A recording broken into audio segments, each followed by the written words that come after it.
என்னுடைய வாழ்க்கையிலிருந்தே ஒரு உதாரணத்தை பதிவு செய்கின்றன. 3 முறை அகில இந்திய போட்டியிலே தங்கப்பதக்கம் பெற்றவர் நீங்களாம் கைதட்டினீங்க. அது ஜெயிச்ச கதை. நிறைய பெண்கள் உட்கார்ந்துருக்கிறீங்க. உங்களுடைய திறமை என்ன என்பதற்காக பெண் பிள்ளைகளுக்காகவும் பெண்களுக்காகவும் இதை பதிவு செய்கின்றேன். 3 முறை அகில இந்திய துப்பாக்கி சுடும் போட்டியிலே தங்கப்பதக்கம் பெற்ற என்னை 4வது முறையாக தங்கப்பதக்கம் பெறுவேன் என்று இந்த தமிழக காவல்துறை நம்பி அனுப்பியது. முயற்சிக்கு முன்னால் வருகின்ற தயக்கமும் வெற்றிக்கு பின்னால் வருகின்ற மயக்கமும் ஒரு மனிதனுடைய முன்னேற்றத்தை கெடுத்துவிடும். உன்னுடைய வெற்றி உன்னுடைய அகங்காரத்திற்கு ஒருபோதும் தீனி போடக்கூடாது. இதெல்லாம் சொல்றதுக்கு எனக்கு ஆள் இல்லை. உங்களுக்கு புரியுற மாதிரி சொல்லணும்னா 100 கஜ தூரத்தில் டார்கெட் இருக்கும். 6 ரவுண்டு துப்பாக்கியால சுடணும். புல்லில் அடிச்சா 5 மார்க், இன்னரில் அடிச்சா 3 மார்க், அவுட்டரில் அடிச்சா 1 மார்க். 3 முறை நான் துப்பாக்கி சுடும் போட்டியில கலந்து கொள்ளும் போதும் எல்லாரும் அவுட் ஆயிடுவான் நாக் அவுட் சிஸ்டத்தில். ஆல் இண்டியா கடைசியில் 2 பேர் நிற்போம். நானும் அச்சுதன் நாயர்னு ஒருத்தர் கேரளாலேருந்து வந்து வரும். 2 பேர் மட்டும்தான் நிற்போம்.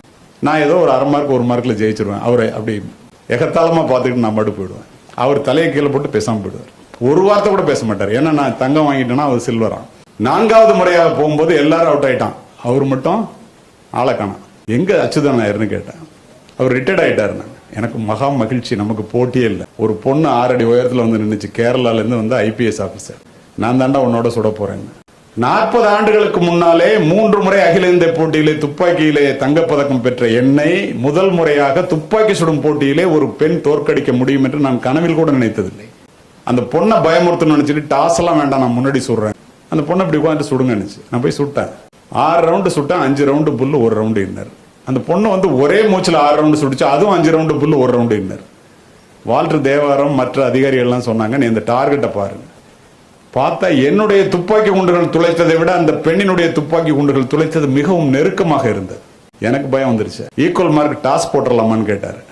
உலகத்தை ஜெயிக்க ஆசைப்படுபவர்களுக்கு சொல்லிக் கொண்டிருக்கின்றேன், உன்னுடைய வெற்றி உன்னுடைய அகங்காரத்திற்கு தீனி போடக்கூடாது என்று என்னுடைய வாழ்க்கையில் நடந்த உதாரணத்தை குறிப்பிடுகின்றேன். அந்த மாதிரி ஒரு நேரத்தில் டாஸ் போட்டுடலாமான்னு அவர் கேட்டோம். நான் உடனே எஸ்ன்னு. என்ன தோத்தா டாஸ்ல தோத்தோன்னு சொல்லிக்கலாம். அந்த பொண்ணு அங்கேருந்து வச்சு, mister Kaliyamurthy, this is not a game of chance, this is a game of skill. உங்களுக்கு தைரியம் இருந்தா வாங்க திரும்ப சுடலாம். ஒத்துக்கிட்டேன், வேற வழி இல்லை.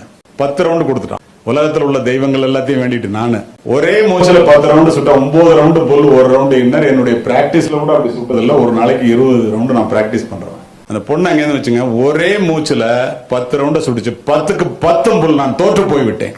துப்பாக்கியை தூக்கி கீழே போட்டேன். துப்பாக்கியை தொடச்சி எடுத்து கொடுத்துட்டு கேட்டா அதிர்ந்து போவீர்கள். கலியமூர்த்தி அவர்களே, என்னிடம் தோற்றதற்காக நீங்கள் துளி கூட வருத்தப்படக்கூடாது. ஏன் தெரியுமா? உங்களிடம் 3 முறை தங்கப்பதக்கத்தை பறிகொடுத்த அச்சுதன் நாயரினுடைய மகள் நான் என்று கூறியது.